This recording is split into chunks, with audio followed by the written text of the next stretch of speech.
congratulations. Thank you. Just wanted to know that while facing Gerard Erasmus, he was Sorry. while facing Gerard Erasmus, the Namibian captain, Yeah. who was bowling with a sidearm action. Do you think that it would have been a good preparation before facing Pakistani spinner Usman Tariq? It would have been a good match prep. No, I think we have already done the preparation part, and now it's just time to watch the ball and play our natural game. So, if the ball is there, as a batter, we just feel like going because it's a T20 game, and we are trying to set a good total on board.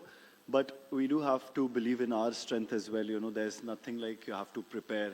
I think at this level, we just watch few videos and we get an idea of what kind of bowling is going to happen. So we're just keeping it simple. Yeah, he bowled pretty well today. And I think there was a quite bit of learning for us, for our team as well today. Yeah. Was there any cautious approach in the first 4 overs? Because you started hitting from the 5th over. Yeah. Was there any cautious approach? I think Not to hit sixer?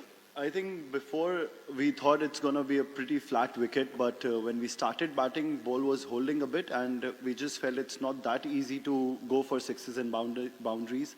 So rather than losing wicket on a bad shot, we were just taking our time because end of the day, we just had an idea that we can also go for big overs afterwards, so we don't have to rush into it. But yeah, at the same time, we were looking for bad balls. But yeah, since I would say the wicket was not that easy, to be very honest, we were just taking our time in the middle. Ishant, scoring a 50 is always good, especially in a win. But to come up in a game ahead of the big clash against Pakistan, it gives you more confidence? 100% getting runs is always a good thing for batters, and we have been doing well from previous series as well when we were playing against New Zealand. So all these matches that we played, there was quite of learning, quite of confidence which we gained from those matches.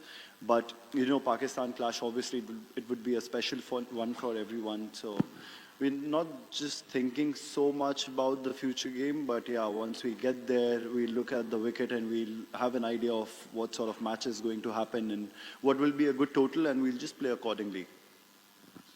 Ishan, we saw you were giving the pep talk to the team today, and you were quite animated.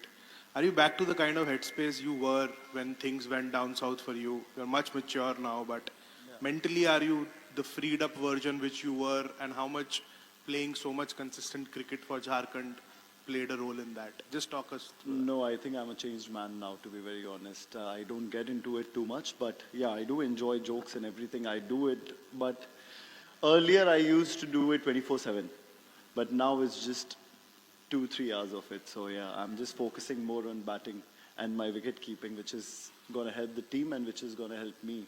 Everything is secondary, so I'm not just always joking, but especially under Gauti bites.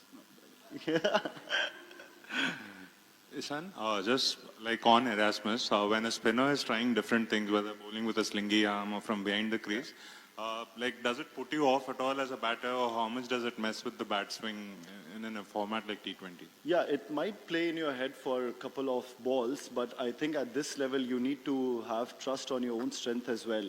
Even if he's trying to do something, we can go for sixes or boundaries at the same time. So important thing is how we are thinking at that point of time when the bowler is trying to do something different. But if we are just looking for boundaries and sixes and we are believing in our own strength, I think that helps the batters more. So we're just trying to keep it simple. Yeah, some batters might score runs, some batters won't, but it's part of game and you keep on learning game by game, so it's going to help anyway. Ishan, if you want to talk about your own batting, what has changed over the last 2 years? People are seeing that you are going at over 200. Yeah. But is it all about carefree batting, just going hell for leather, or it's something else? It's not just slogging? No, I do take singles as well, and I do defend the good balls. So, but I don't know if I've done a very big amount of hard work or something. I just kept it simple, rather than rushing into the overs or getting excited and playing those shots. I'm just trying to be calm on the pitch and just trying to watch the ball and play those shots which I already had. But, sometimes you get excited and play those shots when you're playing international cricket. So I'm just trying to cut those moments off in my life and just trying to play my own shots which I'm good at and which is on that particular wicket. So I'm not doing so much or thinking so much about batting. or getting into extra training sessions. But yeah, just trying to watch the ball and be calm in the wicket, 2-3 dot balls also, it should not make a difference, because I think the batters in our team, they all got strength, they all got that ability to hit at any point of time. So it's just a matter of 2 balls. And for us, it's important to understand that thing also. Like 2 balls, if you get 2 sixes, it's all covered. So we have to wait for a time rather than just throwing our wicket.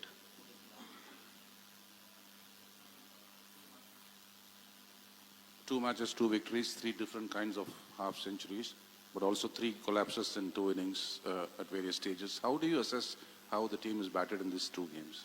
I think they batted pretty well, and both the wickets, I feel it was a bit different what we expected to happen. And today, looking at this death overs, when we were not able to, regularly hit big sixes, I think we need to also give credit to Namibia bowlers, because they were bang on with their Yorkers, they were bang on with their slower ones. So, yeah, it was a good learning. Maybe if some other team is doing the same thing, maybe we can use the crease more, or we can do something different which can irritate the bowler.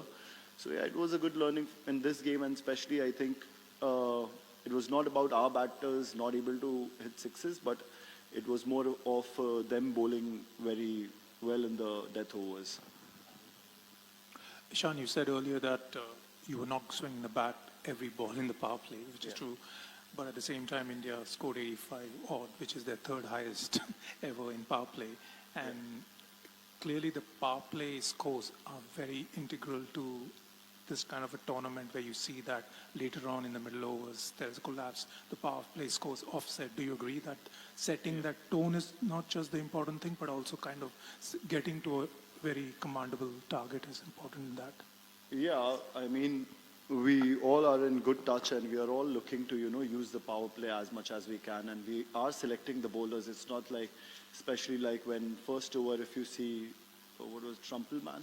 He bowled pretty well, few balls, so we did not take charge on that, because we knew like later on, once the ball stopped swinging, maybe we can go for extra 10 runs in the over. Instead of scoring 15, we can go for 24 or something.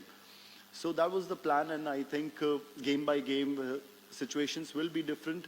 Today it was different. Tomorrow when we play against Pakistan, it might be different. So we need to assess as soon as possible, know about the wicket more, know about their bowling strength, who's going to bowl when, and who we can take on. If it's required for me to take single and give the strike to someone else, I'll do that as well.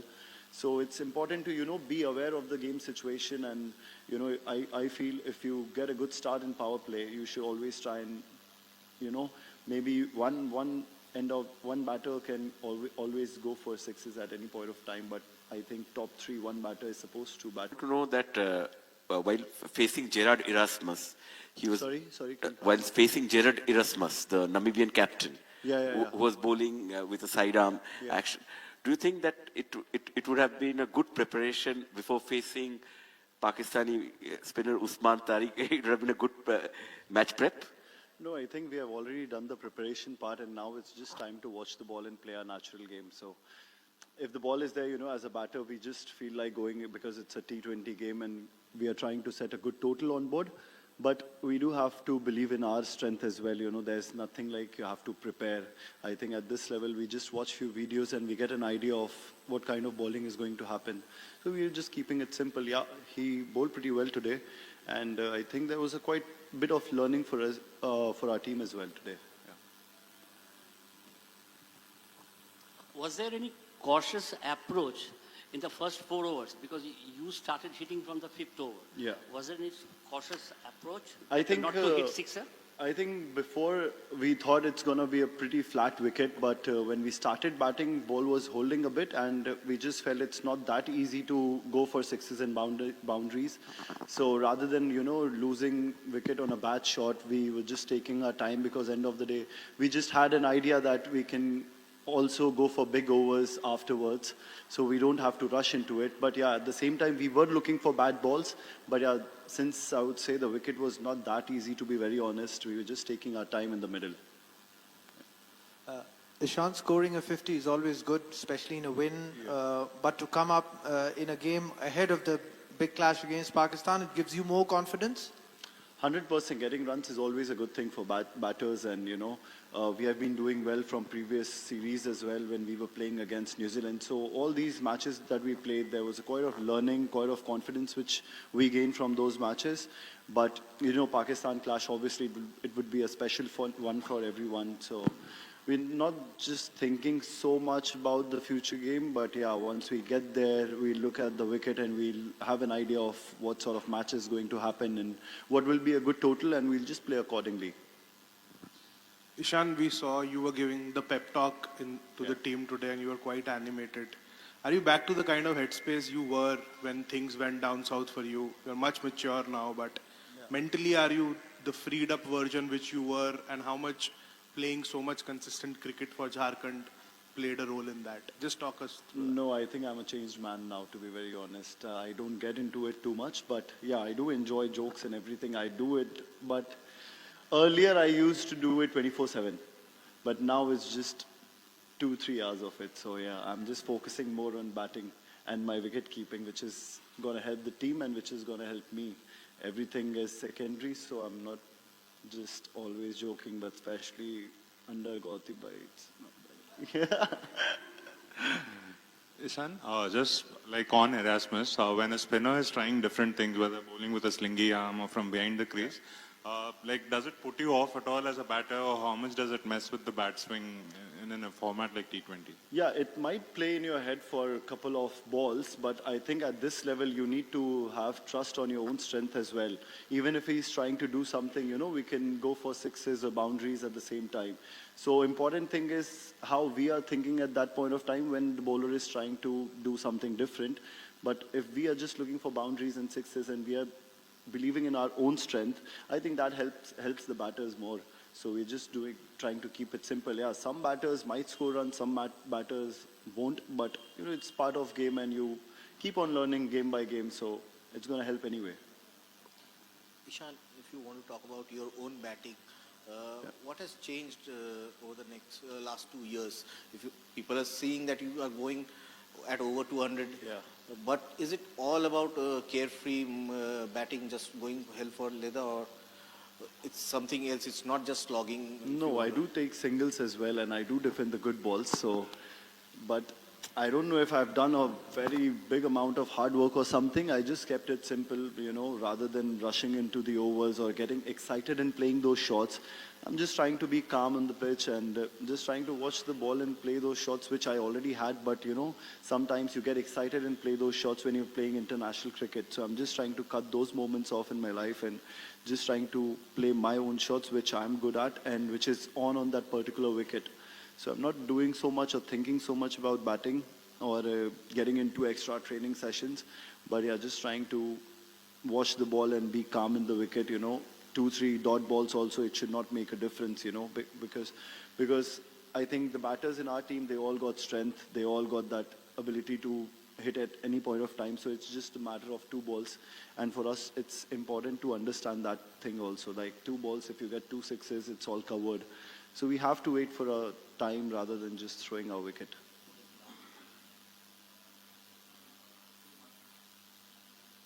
Two matches, 2 victories, 3 different kinds of half centuries, but also 3 collapses in 2 innings at various stages. How do you assess how the team is batted in these 2 games? I think they batted pretty well, and both the wickets, I feel it was a bit different what we expected to happen. And today, looking at this death overs, when we were not able to, regularly hit big sixes, I think we need to also give credit to Namibia bowlers because they were bang on with their Yorkers, they were bang on with their slower ones. So, yeah, it was a good learning. Maybe if some other team is doing the same thing, maybe we can use the crease more, or we can do something different which can irritate the bowler.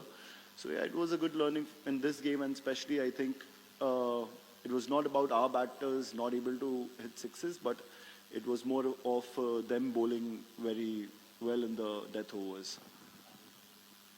Ishan, you said earlier that you were not swinging the bat every ball in the power play, which is true. But at the same time, India scored 85 odd, which is their 3rd highest ever in power play. And clearly the power play scores are very integral to this kind of a tournament where you see that later on in the middle overs there's a collapse, the power play scores offset. Do you agree that setting that tone is not just the important thing, but also kind of getting to a very commandable target is important in that? Yeah, I mean, we all are in good touch and we are all looking to, use the power play as much as we can, and we are selecting the bowlers. It's not like, especially like when first over, if you see, what was Trumpelman? He bowled pretty well, few balls, so we did not take charge on that because we knew like later on, once the ball stopped swinging, maybe we can go for extra 10 runs in the over. Instead of scoring 15, we can go for 24 or something. So that was the plan, and I think game by game, situations will be different. Today it was different. Tomorrow when we play against Pakistan, it might be different. So we need to assess as soon as possible, know about the wicket mode, know about their bowling strength, who's going to bowl when, and who we can take on. If it's required for me to take single and give the strike to someone else, I'll do that as well. So it's important to, be aware of the game situation, and, I feel if you get a good start in power play, you should always try and, maybe one batter can always go for sixes at any point of time, but I think top three, one batter is supposed to bat for long. And we have been doing it pretty consistently.